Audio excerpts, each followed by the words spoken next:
It was still dark outside when I heard the pounding on my front door. I looked at the clock. 5:02 a.m. No one knocks at that hour unless something is wrong. I pulled on my sweatshirt and went to the door, heart pounding. When I opened it, my next-door neighbor, Gabriel Stone, stood there. His face was pale, his breathing uneven, as if he had run all the way over. "Don't go to work today," he said, his voice low and urgent. "Stay home. Just trust me." I stared at him in confusion. Gabriel was quiet, polite, and rarely spoke more than a few words in passing. I barely knew anything about him other than he kept to himself and had moved into the neighborhood a year ago. Seeing him like this, terrified, felt wrong. "What are you talking about?" I asked. "Did something happen?" He shook his head slowly, but his eyes were sharp with warning. "I can't explain right now. Just promise me you won't leave the house today. Not for any reason." Everything seemed unreal in that moment. The cold morning air, the pink streak of sunrise just beginning on the horizon, and my neighbor, usually emotionless, now looking like a man about to fall apart. I took a slow breath. "Gabriel, you're scaring me," I said. "Why shouldn't I go?" He hesitated. Then his voice dropped into a whisper. "You'll understand by noon." Before I could ask anything else, he stepped back, glanced around the neighborhood as if someone might be watching us, and walked quickly back to his house. He didn't look back. I stood there in silence, my hand still on the doorknob, my mind racing.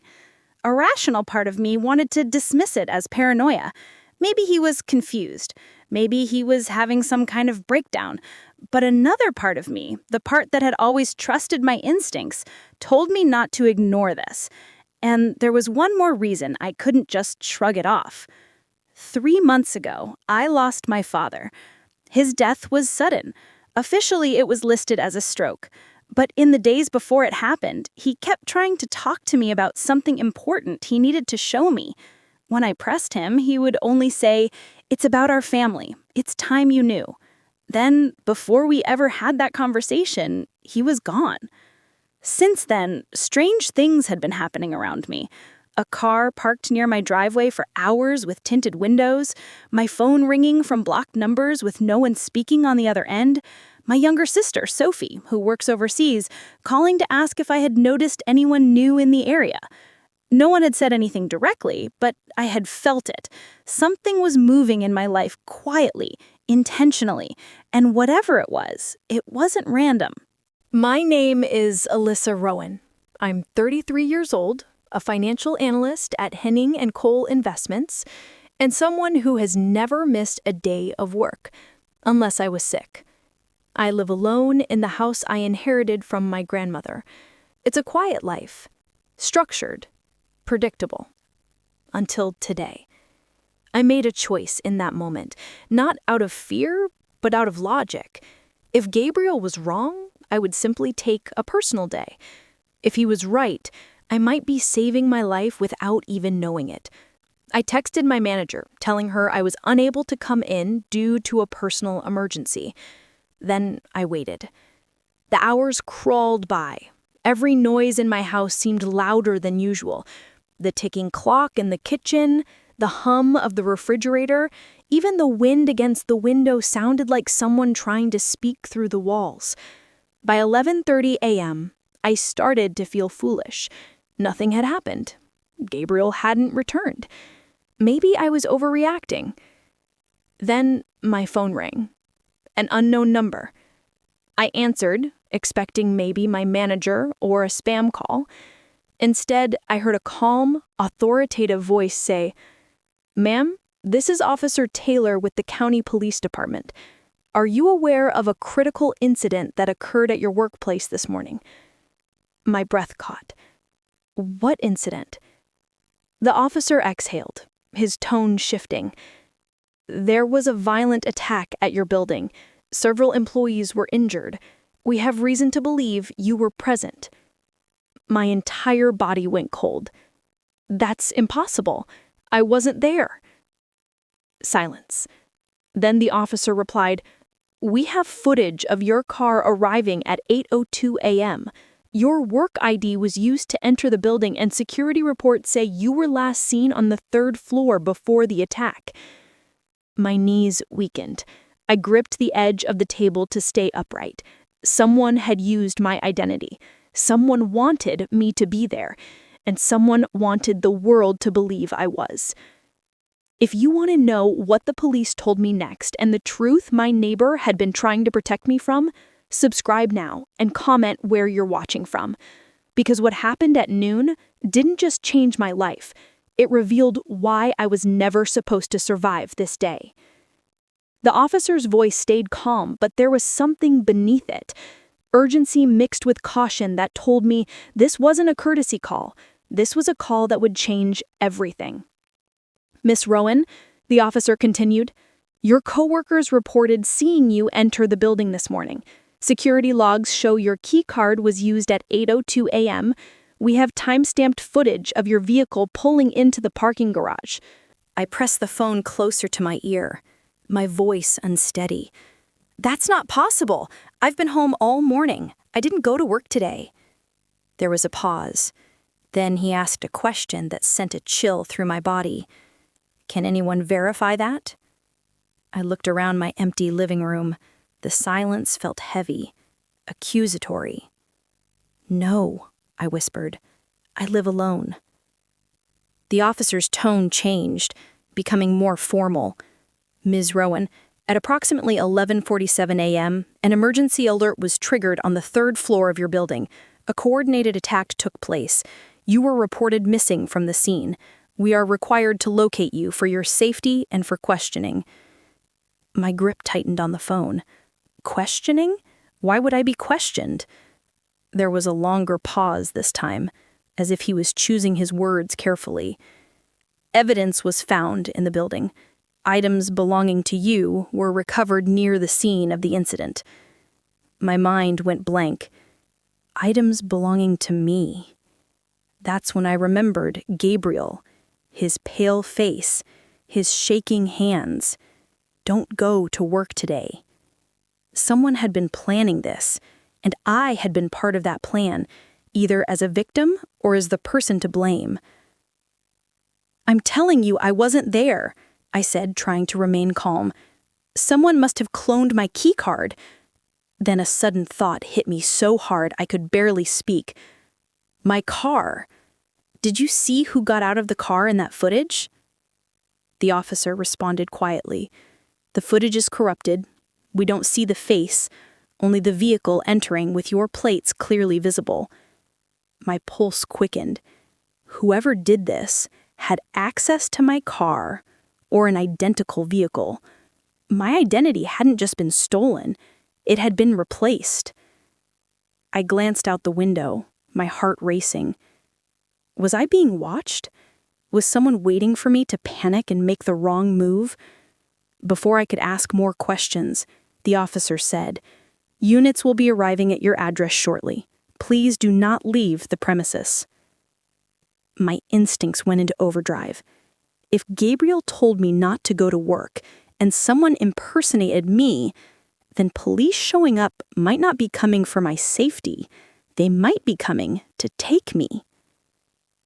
As soon as the call ended, I closed all the blinds and locked every door. My breathing was shallow. My mind raced back to every strange moment over the past few weeks. A man in a suit watching me from his car down the street. Emails from unknown senders asking if I would be in the office Tuesday. The sense that someone had gone through my belongings when I wasn't home. It wasn't paranoia. It had been preparation.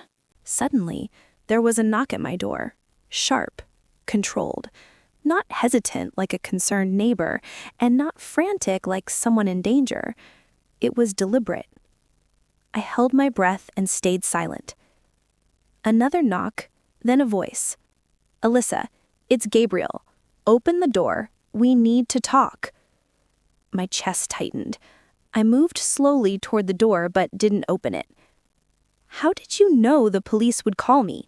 I asked through the wood. His voice came back low and steady. "Because they're not coming to help you. They're coming to place you under federal custody. You were never meant to wake up in your own bed this morning." My head spun. "What are you talking about?" "They staged the incident to eliminate everyone in that building," he said. "And you were supposed to be there, not as a victim, but as the one they would blame." He paused. "And now they need you alive long enough to confess to something you didn't do." A cold realization washed over me. Whoever did this didn't just want me gone. They wanted me erased and rewritten as the villain.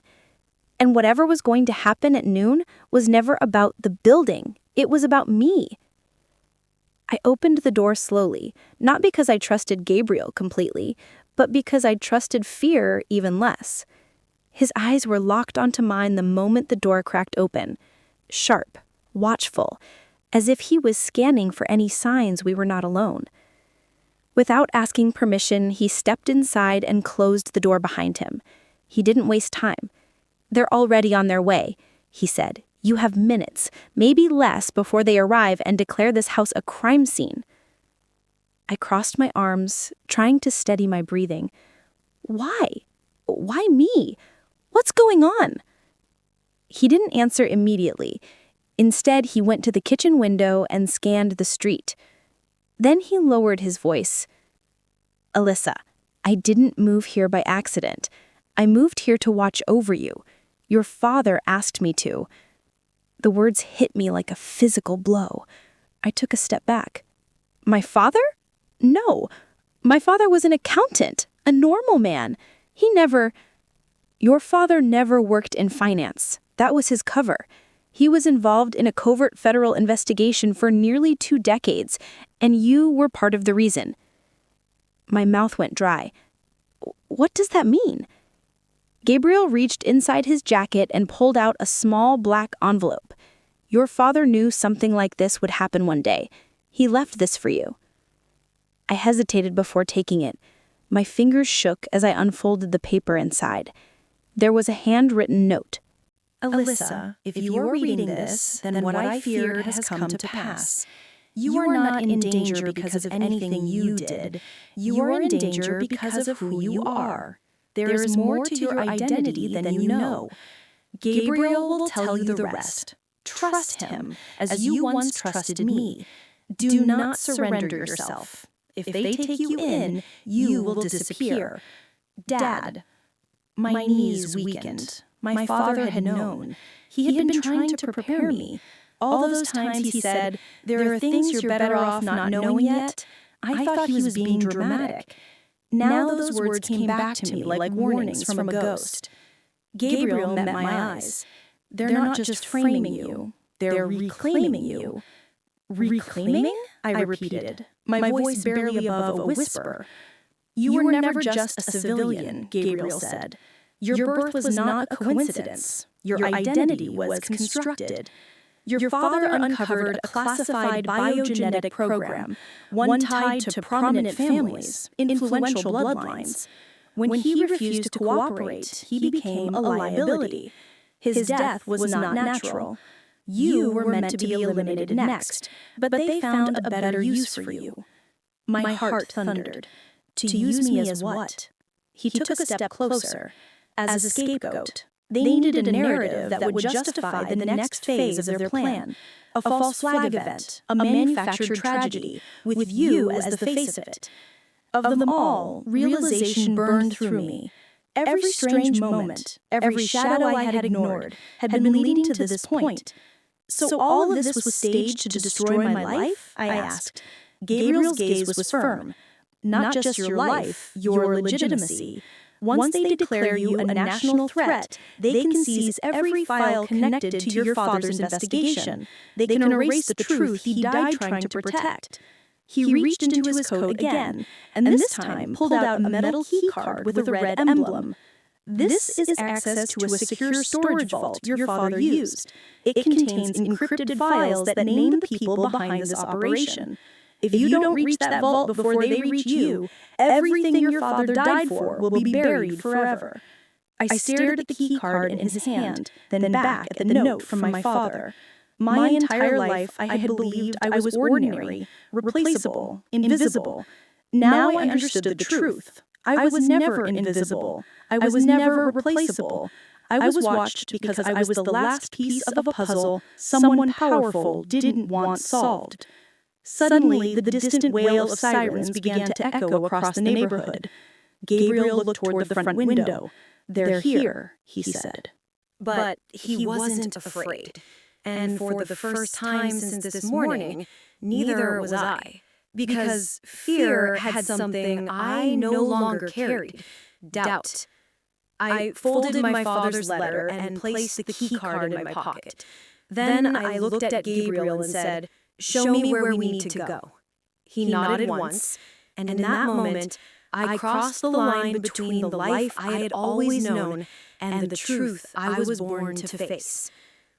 We barely made it to Gabriel's SUV before the first unmarked black vehicles turned the corner and began closing in on my street. The sirens had stopped. They didn't need them anymore. They weren't coming as law enforcement. They were coming as recovery. "Get in," Gabriel ordered, starting the engine as soon as my door clicked shut. We shot forward, tires screeching. Through the rear window, I saw two men step out of a black sedan, scanning the area. One of them lifted a radio to his mouth, his expression cold and certain, like a man retrieving property, not a person. Property. As we sped down the highway, a strange calmness came over me. Fear had left my body. What remained was clarity. Something inside me had turned, like a key finally matching the right lock. After 20 minutes of silence, Gabriel spoke. "There's something you need to see before we reach the vault. Once you see it, you'll understand why they've been watching you your whole life." He reached into his jacket and handed me a tablet. A file was open on the screen, labeled Rowan Alyssa, Subject 7B, Designation Genomic Asset, High Priority, Project Origin Initiative. I scrolled down, my pulse quickening as I read. Gene expression chart.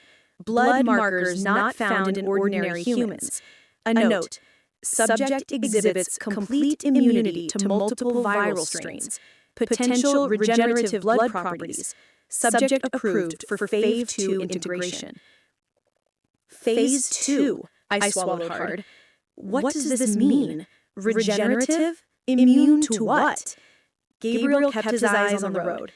20 years ago, your father uncovered a government-backed biogenetics program. They weren't trying to cure diseases. They were trying to create a new class of human beings. People with specific immune advantages who could survive outbreaks, chemical exposure, warfare. I stared at the screen, light flickering across my face as the truth began to settle like ash. My father was involved in this? I asked. He was never meant to be. He stumbled across it when he discovered medical inconsistencies in your early childhood records. He found samples of your blood in places he didn't authorize. He realized you were being studied without his knowledge. He tried to pull you from the program, but that wasn't an option. The highway lights flashed past us like white comets. I could barely process the words. Me. A subject, a project, a target. Gabriel continued, his tone firm but controlled. Your father leaked the existence of the program to a federal oversight board. The board ordered the project shut down, but instead of ending it, the people at the top erased the investigation and everyone who knew. Everyone? Including my father? I whispered. Gabriel nodded. They made it look like a stroke, but he was poisoned with a neurotoxin developed by the same program. His death was a message. I closed my eyes. For the first time, I didn't see my father as a quiet man with secrets. I saw him as someone who sacrificed everything to protect his child from the world she never knew she was born into.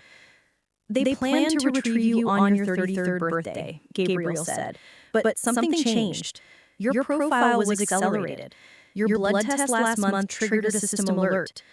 That's why they staged the attack at your workplace today. If you had gone, you would either be dead or disappeared. Dead or erased. And now? I asked. They will frame you publicly, Gabriel said. Declare you a domestic threat. Asset recovery protocol. I gripped the tablet tightly. But why frame me? Why not just take me quietly? Because they don't just want your body, Gabriel answered. They want control over the narrative. If the world believes you are dangerous, no one will question what they do with you. We turned off the main road and onto a forest path leading toward a remote facility. The trees grew dense, the air colder. My heartbeat steadied. I was no longer in the life I knew. I was in the one I was born for. As we approached what looked like an abandoned bunker hidden beneath an overgrown hill, Gabriel parked the SUV and turned to me. "You have one last decision, Alyssa," he said, his tone firm but controlled. "Once you walk inside, there is no going back. You will know everything. Your father died to protect the truth about what you are. And once you know it, they will never stop hunting you." I met his eyes. I've been hunted my whole life without knowing why. It's time I found out what's inside me that they're so desperate to control. Gabriel nodded. I stepped out of the vehicle. The door of the bunker groaned open as if waking from decades of silence. And in that moment, I knew this wasn't the end of my life. It was the beginning of the real one. The bunker door sealed shut behind us with a deep metallic thud that echoed through the chamber like the heartbeat of something ancient. The air was cold, untouched, as though this place had been waiting, not just for anyone, but specifically for me. Gabriel moved with certainty, entering a long corridor lined with steel safety doors. I followed him in silence, each step heavier than the last. The deeper we went, the more a strange sensation started building in my chest. Not fear, not anxiety, but recognition. My body knew this place, even if my mind did not. We stopped before a vault door with a circular emblem engraved into the steel. The Rowan family crest.